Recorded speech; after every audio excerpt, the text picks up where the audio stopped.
Bismillahirrohmanirrohim. Assalamualaikum warahmatullahi wabarakatuh. Kami dari kelompok 5 yang beranggotakan Yunia Wulandari, Sumaya Salma, dan Alhimna Rusdianti akan mempresentasikan tentang materi yang kami dapatkan, yaitu tentang pengertian, jenis, dan fungsi peraturan, norma, dan nilai-nilai sosial pada lembaga pendidikan Islam.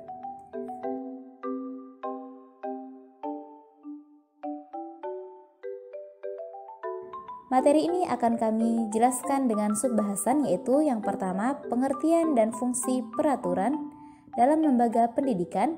Yang kedua, pengertian jenis dan fungsi nilai sosial dalam lembaga pendidikan. Yang ketiga, ini pengertian jenis dan fungsi norma dalam lembaga pendidikan. Baiklah, selanjutnya marilah sama-sama kita dengarkan penjelasan mengenai masing-masing bahasan. Menurut Kamus Besar Bahasa Indonesia, peraturan adalah ketentuan yang mengikat warga golongan masyarakat, dipakai sebagai panduan, tatanan, dan kendalikan perbuatan yang sesuai dan diterima. Setiap warga masyarakat harus menaati aturan yang berlaku atau ukuran, kaidah yang dipakai sebagai tolak ukur untuk menilai atau membandingkan sesuatu. Adapun fungsi dari peraturan sebagai berikut, yaitu untuk menciptakan kedisiplinan, untuk melatih tanggung jawab, untuk mengefektifkan kegiatan belajar mengajar, untuk melatih kejujuran, untuk melatih kemandirian, dan untuk menjaga kenyamanan dan kedamaian lingkungan. Pembahasan yang kedua, yakni nilai. Kata nilai diambil dari bahasa Inggris, yaitu value, yang bermakna bernilai atau berharga, di mana memberikan makna tentang suatu hal yang berkualitas dan membuatnya didambakan atau diinginkan sehingga dianggap sebagai sesuatu yang berharga. Nilai sosial sendiri memiliki makna, yaitu merupakan standar yang memuat seperangkat perilaku dan berfungsi sebagai pedoman suatu individu dalam hidup bermasyarakat. Nilai sosial merupakan hasil kesepakatan bersama yang telah diakui dan dipatuhi bersama oleh masyarakat, baik dalam bentuk tertulis maupun tidak.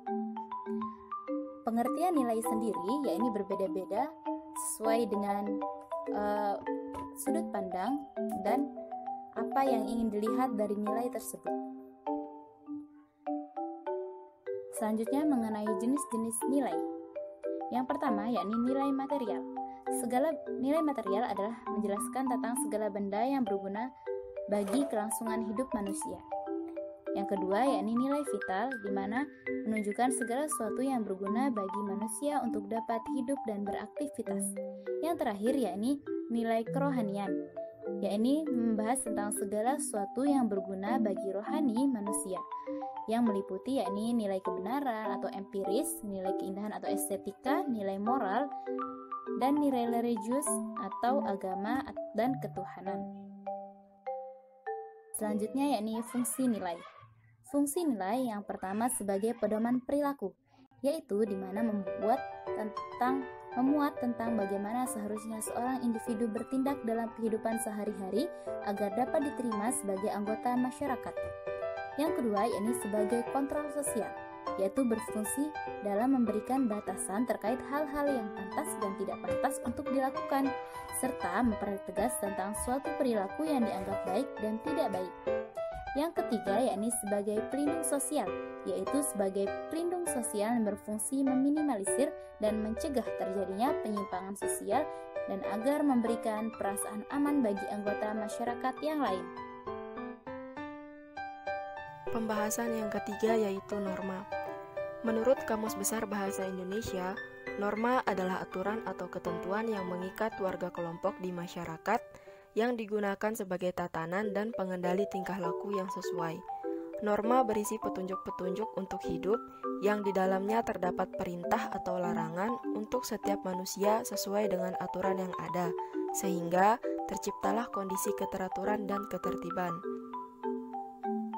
Apabila dikaitkan dengan sosial, maka norma sosial adalah seperangkat aturan tertulis dan tidak tertulis yang disepakati oleh anggota dalam suatu kelompok untuk mengontrol tingkah laku semua anggota dalam komunitas tersebut.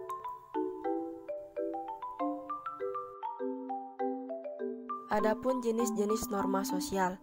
Yang pertama, jenis norma sosial menurut tingkat sanksi atau kekuatan yang mengikatnya. Yang pertama, tata cara. Tata cara adalah kebiasaan-kebiasaan yang berlaku dalam hubungan sosial antar individu di dalam masyarakat yang mengakibatkan sanksi yang sangat ringan bagi pelanggarnya. Yang kedua, kebiasaan. Kebiasaan merupakan aktivitas yang dilakukan secara berulang-ulang dalam bentuk yang sama. Yang ketiga, tata kelakuan.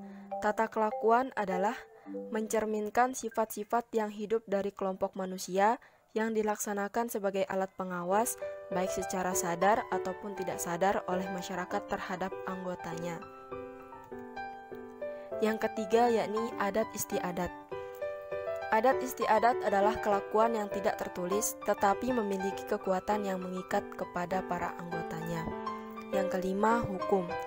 Hukum adalah tata kelakuan sosial yang dibuat secara tertulis atau formal dengan sanksi yang tegas bagi yang melanggarnya.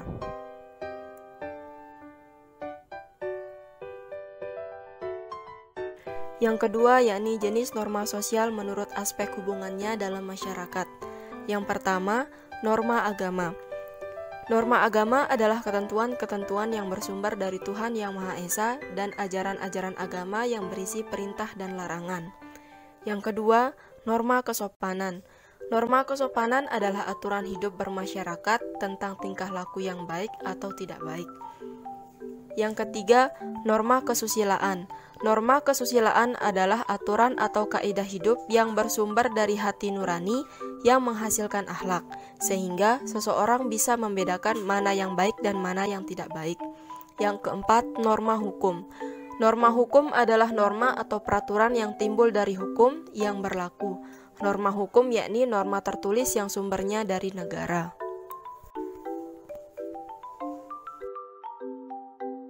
Selanjutnya, fungsi norma sosial.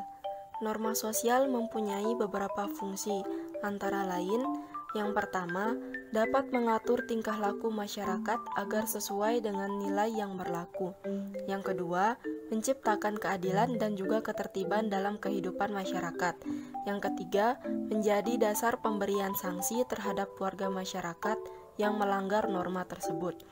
Yang keempat, sebagai landasan, motivasi, dan juga alasan dalam segala tingkah laku ataupun perbuatan.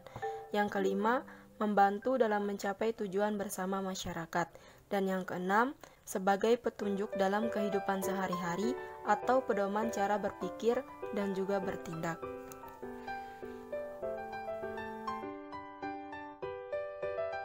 Baiklah, sekian presentasi dari kami. Semoga apa yang telah kami presentasikan bermanfaat bagi kita semua. Kurang lebihnya mohon maaf dan terima kasih. Wassalamualaikum warahmatullahi wabarakatuh.